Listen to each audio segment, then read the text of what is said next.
pecking away on his Royale. Do you still have a typewriter there, Tony Messenger? I don't. I'm all electronic these days. I can't remember the last time I actually.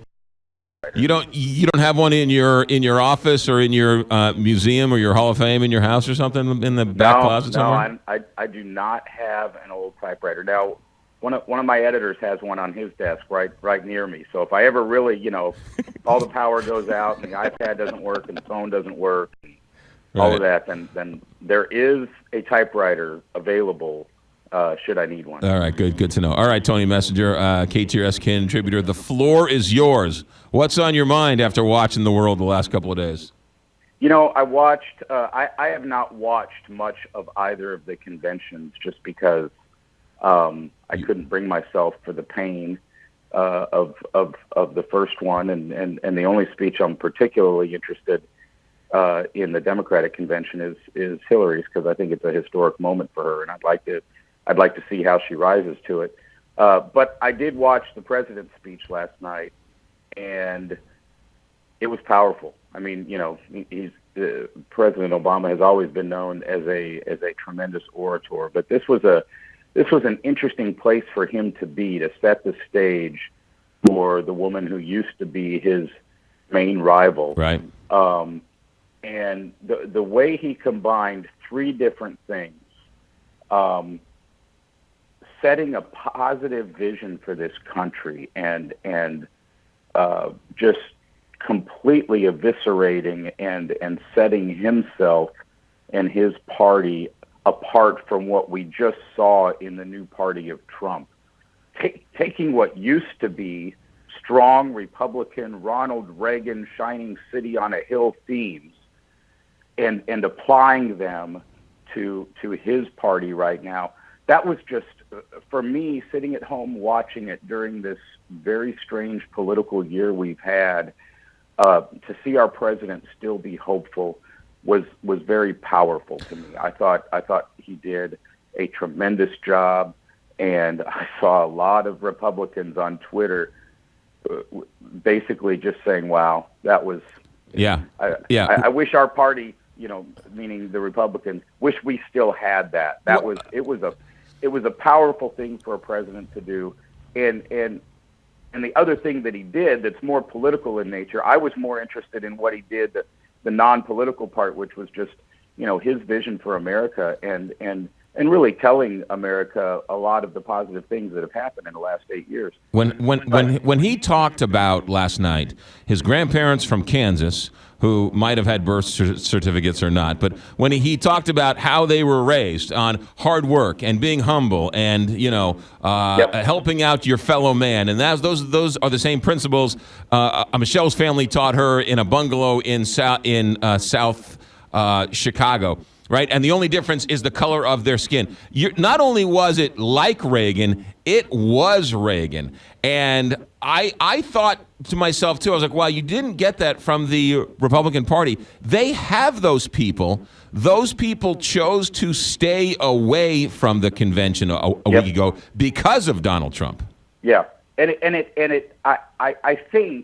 hope, to some degree, although here's the reality, not a lot of Republicans stay up to watch the president speak, even when it's on network TV, in terms of just average voters. So those people who have already decided they're Trump voters weren't going to be moved by that. But if you were an independent voter, if you truly were going into this and you've heard a lot of your friends talk about Trump and you watched that and then you watched at least part of this convention, but specifically what the president did last night, that's just a different vision for America. That's the America's already great. America is greater than it's ever been vision versus, oh my gosh, this is awful. We're all going to die tomorrow. We're going to be taken over by Russia. And in fact, Trump wants Russia to help take us over, apparently. It's the stark difference in just humility and unity and vision for America, regardless of one's politics. It was amazing. And so I was just I was, as I have been previously at various times, I was moved by the president's speech. He was our president last night. He wasn't a Democratic president or a Republican president. He was our president, and he lifted America up at a time when America needed to be lifted up, and that was Reagan's greatness. That was what Reagan did. Reagan wasn't always the best president. He was sometimes a little empty, but he knew how to lift the country up, and that's what the president did last night. And sometimes that's what we need out of a president. Yeah, Ronald Reagan go back.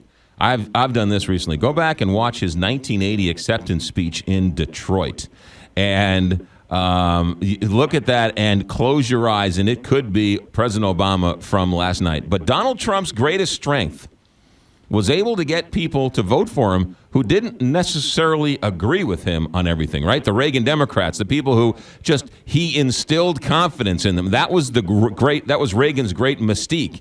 And even the most partisan person out there has got to begrudgingly admit that President Obama last night was running on all Reagan cylinders. Yeah, he absolutely was. And this is the part that'll be interesting for me from somebody who is not a political scientist but analyzes politics from my armchair occasionally. I already started to see people last night say, "Oh boy, I wouldn't want to be Hillary Clinton having to follow this," and I would actually disagree. I think that the president being historically presidential last night is more important, and telling his followers that you have to elect this woman was more important for Hillary Clinton than whatever she does in her speech tonight. Her speech, I would guess, going in, is not going to inspire anywhere near where the presidents did, in part because I think she'll do the exact opposite of what Donald Trump did. She's going to give a policy speech tonight. She's going to give us the sort of specifics on some policies that Trump won't do and can't do, and put herself out in that position. And so I doubt. I hope I'm wrong, for the sake of her and our country, but I doubt she's going to come anywhere near to the level of inspiration and rhetoric that the president did last night. But I don't think she needs to, because the president set the tone for this election last night in a way that only a president can. And that probably helps Hillary Clinton more than anything she can do in her speech. Tony Messenger, St. Louis Post-Dispatch, columnist. Read him at stltoday.com. He joins us every Tuesday and Thursday. Tony, thanks for checking in. Thanks for having us. You got it. Later. By the way, I got a text message from the Cardinals. They were listening. I apologize. The trade deadline is Monday at 4.